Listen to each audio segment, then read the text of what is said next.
Hello. There you are. Good Yes. afternoon. It looks like it's a bit cold also where you are, maybe. Oh, yes. Yes, we are in winter process as well. Yeah, good to see you. Thanks for joining. And Good to see you too. yeah, we're going to talk about first times today, right? And of course, it's the first time on the podcast here, as is usually the case. And yeah, before we dive into the conversation, I wanted to make sure I introduce you officially and say a few things about where you've been and what you've done so far. So here you are, you're Natasha Zo, and you are a former journalist originally from Siberia. However, in the meantime, you have become a global citizen. You volunteered in Central America. You have managed a high-performing marketing team in Asia, and you got a master's degree in Europe. Today, you run your own PR and visibility agency, and you and your team help your clients to launch #1 best-selling books, to appear on national TV stations and in the world's top podcasts and magazines. And you are on a mission to decrease the existence of clickbait and to increase the existence of empowering knowledge in the media. You are, in addition to running a full-time business, you're also a mom of a baby daughter, and you live with your husband on the beautiful island of Ibiza in Spain. So again, a very warm welcome to this podcast of many first conversations where we talk about first time, but also other life experiences that have inspired us or taught us something. So yeah, I was actually thinking as we are talking first times, why don't we go back a bit in terms of career, your first time when you started working for money, probably, let's say. I think if I understand that correctly, you earned money from being a journalist at a very young age. You were around 15. So maybe you can take us a bit on that journey. So why did you come or get into journalism? How did you discover that passion? And how did it go after that, after you started? How has your journalism and media journey been so far? Oh my God, this was such a cool first time, much better than the ones that I suggested to you. So well spotted. Like as you ask, I'm actually feeling really excited to talk about it. Yeah. So there were two moments. One, let's say about 8 years old, studying history in school, learning about kings and knights and the queens, and then they were in the monasteries. There used to be this profession called scribe, or profession the people who dedicated themselves to scribing those stories in some books to kind of preserve it for the history. And I was like, oh, this is so cool, I'm gonna be a scribe. So I got myself a paper book, I got myself a pen, and I'm like, okay, one step done. What am I gonna do now I gotta figure out some stories to write. What am I going to write? Where am I going to get the information? It shouldn't, I didn't want to talk about the stuff that my cat did or anything. I wanted to write about things which are important in the world, right? So I'm like, TV. I got to go to TV and see what's going on there. And I sat in front of TV and started looking. And then it kind of clicked in my mind. Look, if I'm just rewriting stuff that I see on TV, I'm not the first source. That's not what I want to do, right? That's not going to be significant. So then I remember another episode is maybe already like fast forward to 13 years old, and I sat down in front of TV and I saw a politician coming up, and there are like journalists fighting for attention and so on. I'm like, oh my God, this is like so messy. I'm never gonna do this. And then I don't remember how the transition happened, but basically next step, I was not even graduated from a high school and applying to my first writer program. It was just one teenage writer program in the city, even though it's a big city. And I just applied there and got accepted and started traveling every Saturday for like 1.5 hours commuting to there to learn how to do it. And it was a very, very practical kind of way of learning. So they really got really quick into giving us assignments and into letting us figure out our own things we're going to write about. There was a teenage newspaper published in the city, and like that, at the age of 15, I started publishing pieces, in the city newspaper, and it was pretty cool because while all of my classmates, had no idea where they want who they want to be when they grow up. And, they had to go through the mandatory prof orientation programs in school, which is like super boring stuff.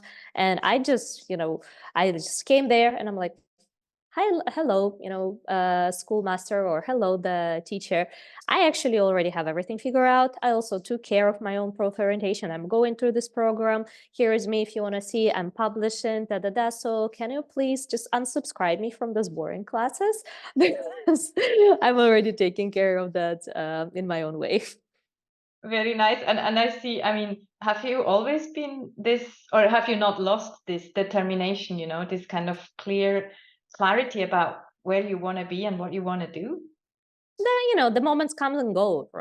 I think for all of us in life, right? Sometimes you're super clear of what's next, and sometimes you're like, let's do some figuring out. I don't know how is this time and this life situation, where do I want to be next? Let's give it some time to be born. So I cannot say that I've been like super determined and clear on the destination like every single moment of my life, but once I am, I take action quite fast. It helps, right? I mean, clarity just helps. If we're not clear, we have a tendency to kind of swirl a bit. Mhm. But yeah, what happened after that with journalism and media? So you knew where you wanted to be, and did that just continue forever? What happened after that? So I think there are quite a few moments to take you back to. They were really, really interesting first times on being a journalist. The first time, I think the profession or that dedication at the age of 15, 16 really formed a lot of, who I am today. I remember having, we had this phone in how do you call them? The house phone, Yeah, in the the house, old you phones, know, yeah. old style, like, the one with the wires. So I had an assignment and I had to call someone to set up interview. I Mhm. remember like rolling on the floor in my house, like out of anxiety, just being scared to death to pick up the phone and call someone. I Yeah. remember like, I was seriously pushing myself out of the comfort zone. And the anxiety of calling someone that I don't know. Sometimes it was some politicians, and I'm 15. Sometimes I will remember a really special moment. I decided I used to like rock and roll, and there was this boys band with four guys. They were suddenly like becoming popular in the city, and I'm like, oh, I'm gonna write about them. I'm a journalist. I'm gonna cover that. This is like a cool thing. But to cover it, you need to give them a call. And think about it. I'm 16. The youngest of those guys is like 17, 18 or something like this. So, completely falls into the girl crush category. And the oldest one is maybe 30. So they were like four of them of a different age range. And oh my God. And then I had to like call them, schedule an interview with them, sit down with them with their whole, boys band energy with four of them against one of me with their like, and me like being handling it through, trying to hold the conversation, trying to like not show up scared, trying to somehow hold the professional face. And so like, oh my God, so many things going on in my head. So that was like, when I'm thinking about the first time being journalist, like this specific moment in the like pizza place. I remember we went to like some cheap pizza place to hold the interview. Like, where do you hold the interview? I have no idea. So that was a really, really defining moment. And there were a lot of those first times in, trying myself at media and journalism. There were a lot of those first times which really pushed me out of the comfort zone. And thank you for sharing that. I mean, and still you didn't give up, right? Can you remember what did it make you stronger in that sense? Did you realize that after a few times of overcoming the anxiety or pushing through it, that it became easier? It was way more than few times. I because whoever you think whichever once you conquer at one level, there is a new level opens up. Like the next thing, I don't remember, how much time has passed from one interview to another, but the next one I remember being called for a press conference with like a national celebrity. And the guy like toured the country, had the album sold all over the country. Like he was like one of the biggest stars at the moment. And like, like I conquered that. I conquered the local boy band, Fear, and now I have to sit with this guy. And like there was always another one and another one. So I don't remember definitely in those years being, oh, now I got it. Now I feel it. There was never a doubt that like, oh, okay, it's too scary. I'm not gonna do it. It was just literally rolling on the floor in anxiety of picking up a phone and calling someone. Um, but there are a lot of cool moments as well. Do you still get like moments of anxiety today? And if so, how do you handle these? Will you still roll on the floor? I don't roll on the floor. Maybe I should. All right. As adults, we just get anxious and we just like go throughout our day and we're like, okay, here I am like working on something, but I'm so anxious. But okay, now I need to pick up groceries, but I'm so anxious about this thing. Like, of course, I get the moments of anxiety. Maybe I should roll on the floor instead of. Let us know next time if you do. Because I know you're also very playful. At least that's the impression I have Mm, of you, and also now how you're sharing the stories. There's a certain, yeah, playfulness, and even if there's fear maybe at times or anxiety, there's, yeah, things or a curiosity also to try things, right? mhm. What I think I also know or understand is that there was kind of a moment when you realized that maybe the media is not what you thought it is, right? Like 5, 6 years into journalism and working with the media, you felt you started developing a love-hate relationship, is I think what you sometimes call it.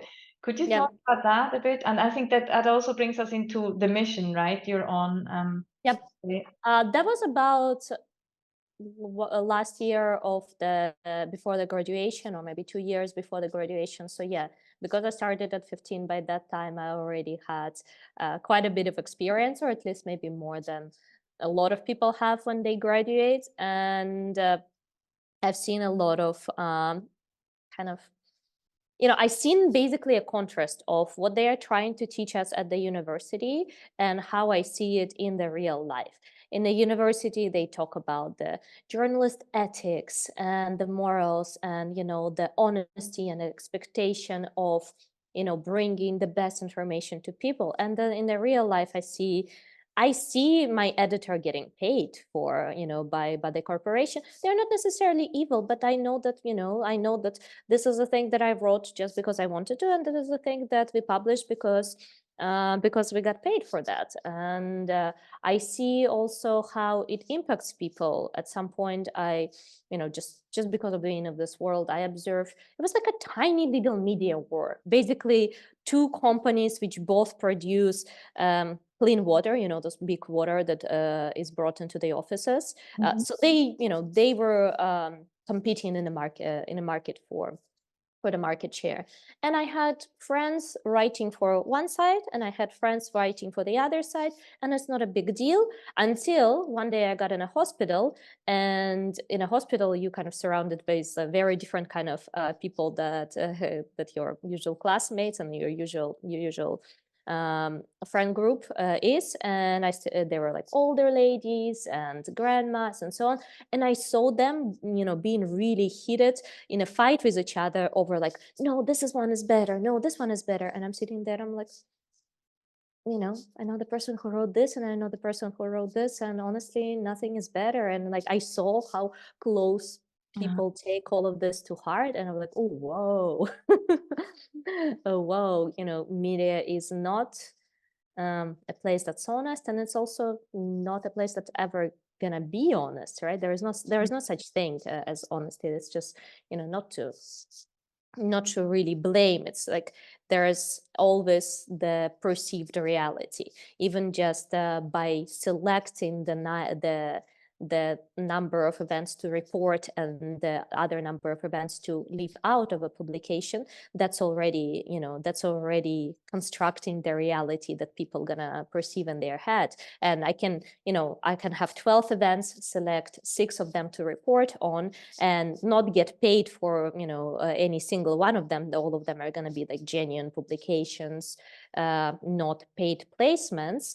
But it's still going to be my perception, my decision on what's the most important thing at the moment. And I'm like, okay, who am I to decide? Who am I to tell people what's the most important thing? That's it. I'm done with it. So it was both seeing really, really messed up things, like editors being paid, like my colleagues literally like setting up celebrities for some scandal photos. Like they would set up the, they would, go purchase a bottle of liquor to throw into the photo with a celebrity, and then, report it the next day. So those kind of incidents, the way people perceive what we do, and also understanding that at the end of the day, media is a construct, is a reality construct that even having the best intention, you end up being responsible for other people's perception of what's real or not, what's important or not. So that was a lot to take, and I'm like, okay, unsubscribe. I'm not gonna do it anymore. So you stepped out, but somehow, obviously, you're at least back. I don't know if you ever felt that you had fully unsubscribed, but maybe there has always been a bit of a connect. Anyway, media are parts of our everyday life, Yes. I believe, right? We can't escape. But now I find it fascinating that you have found a way for yourself to navigate whole reality construct. Could you talk a bit about that, how you do that and how you keep sane in that, or how you manage frustration, and link it to your mission also? So there are a couple of facts that I'm dealing here with. The one fact is I believe that we do have our calling, and there are, different forms our calling that different forms that our calling can take shape. And communication is definitely my calling. Like, look, if I, at the age of 8, I wanted to be a scribe, it was very early on catching on what I want to do. So the years that I thought I unsubscribed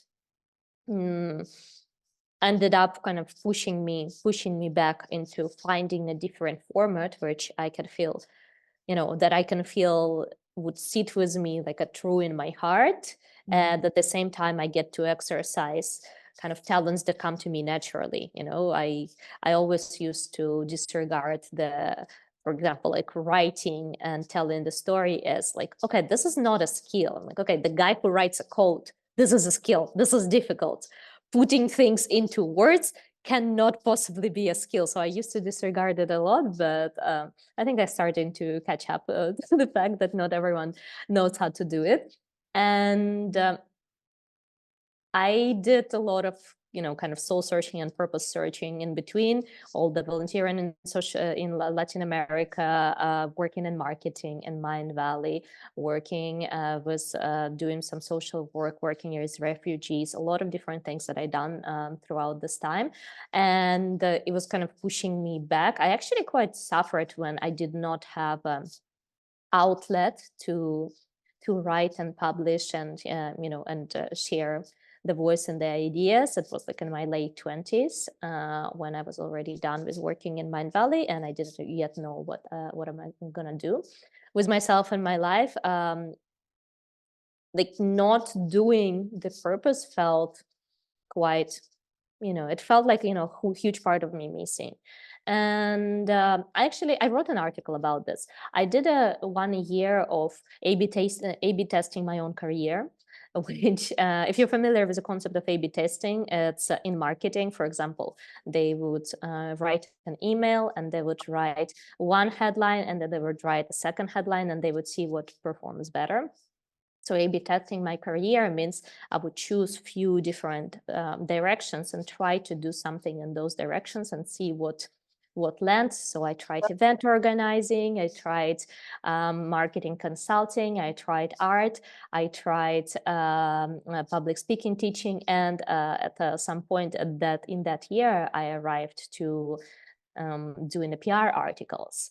And that was just one of those things that I tried. And I'm like, okay, it's actually, I can actually see myself doing it again and again. I can see myself doing it day and night. I could see myself getting excited about it. And there was this excitement again that I had back when I was a journalist, of finding a person, feeling like, whoa, you are way too cool for people not to know about you. I really want to tell you a story. Like, it would feel, it would have like a response in every single cell of my being to have you known, to have your story heard. And media is not going to go anywhere, right?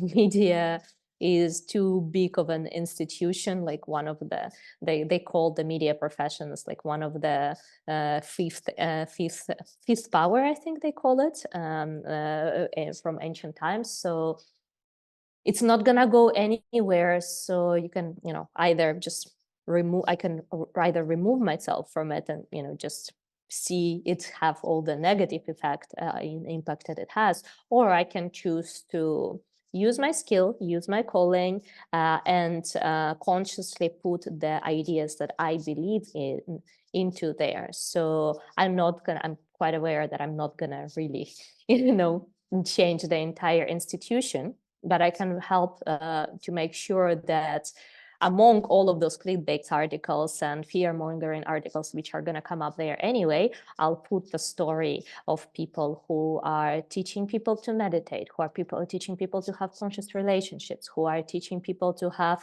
more self-esteem, etc., who are teaching people the holistic methods of healing, all the things that I personally believe in. And I can make sure that I take part in making this knowledge known better.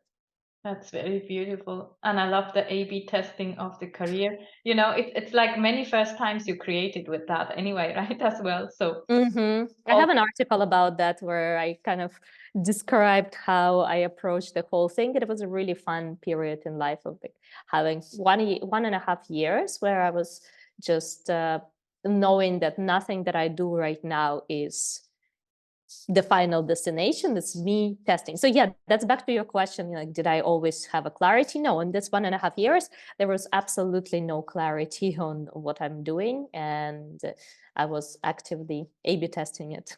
we could say you were clear about not being clear. You know what I mean? Okay, that's But yeah, really consciously testing that's really powerful.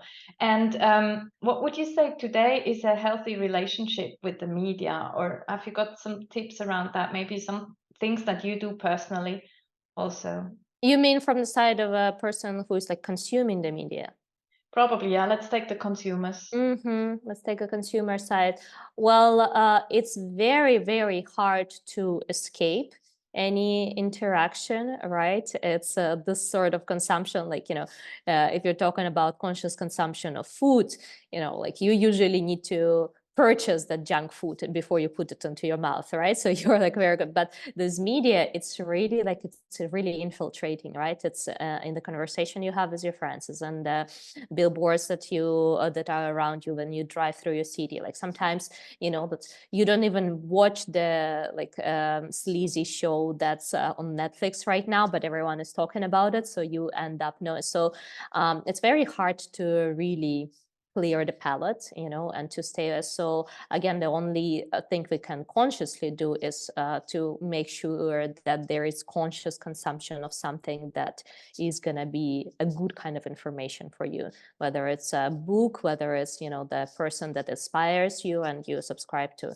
his YouTube or to his podcast and so on. Like, podcasts, I personally really believe in podcasts, right? It's there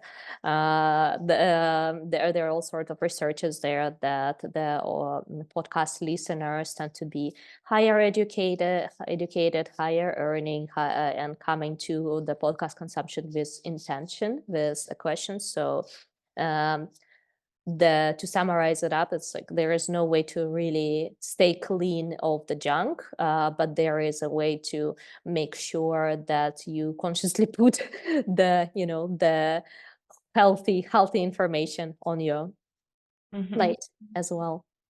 And that maybe also the other side, as a producer or a creator also in the media world, I think you also personally have both sides, right? You also create content. I think you are on this 100 reels challenge now that you put on yourself, which is just very nice to watch what all you come up with. Again, very creative, very playful. So I think you seem to be having fun, you know? I'm not I sure. definitely have fun. Yep. Yeah, and it comes across so beautifully. And I wonder, I mean, you as you're working with a lot of influencers and media creators, or creators in the media industry, what is your impression? Do you think people have generally fun, you know, in this, or is it also a bit of a stress and pressure and maybe, yeah, not always fun really for people, but more something they feel obliged to do almost? There is definitely a segment of people that I feel obliged to show up on social media and to there is all sorts of experts telling if you wanna grow your brand, you need to show up daily.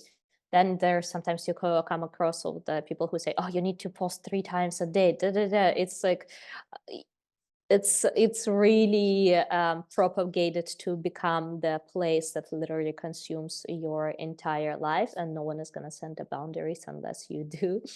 Right?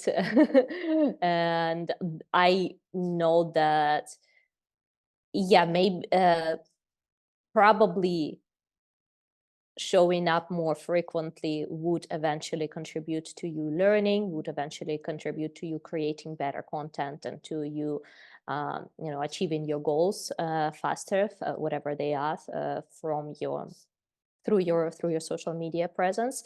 But also it's always a question of how important that goal is. Is it more important than being with your friends and family? Is it more important than consciously consuming something that's good for you, reading a book? Is it more important than doing a deep dive with your client or so on? So yes, it's probably good to show up often, but as you know, if you're a solo creator, solopreneur, it's probably the bigger brands like a Nike, right? Is the one that's going to be omnipresent, showing up 30 times a day. Like you obviously don't have the same resources as Nike, so I think it's quite makes sense to act accordingly. That's so interesting and really deep and helpful what you're sharing. You know, yeah, just to keep somehow this distance and also understand that we are responsible for ourselves to some extent at least, and then we have people like you that remind us with what they do. Yeah, so now maybe there's so many interesting things that you have to share. It's unbelievable. But and for making sure that we don't go on for too long to keep you away from your daughter and make sure that she's not too sad. But you being a mom now and working still with your business, running that fully, how have these two, let's say, dedications in life maybe influenced each other, you know? Do you see that you are a different entrepreneur now maybe than before? There must be learnings and first times, obviously. Is there one or two highlights that you could share from that? Going back to our social media conversation, I was off social media for 18 months. Oh yeah, exactly. Quite consciously, quite on purpose. Maybe at around 16 months, I kind of start slowly coming back in and then fully back in at around 18 months. So that was a conscious choice. And that was also a good revelation that my business can exist without me slaving myself to Instagram algorithms. Wow. That was a really, really nice thing to find out. And I think I say no a lot. I say no a lot, and I say quite often I say yes, but I cannot get on a half an hour call for you for that, if you can deal with my team, or if you can send me a voice message, or if we can deal it with it the other way. Otherwise, it's a no. So, this notion of this meeting could have been an email, couldn't have been more important in my life as a mom, as an entrepreneur.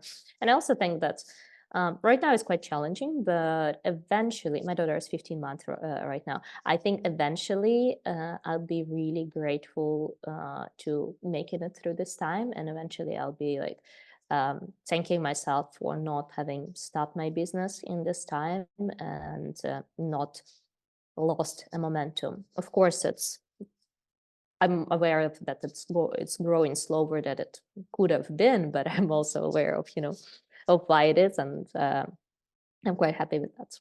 That sounds very good. Now, I mean, would like to thank you, of course, for taking your time today. There's two questions that should be very short for you, hopefully. We are still at the beginning of the new year, and I know we are working on this 100 Reels challenge right now. Is there another project you have planned for this year that you could share, that you're excited about, something you want to try out, another challenge for yourself, maybe?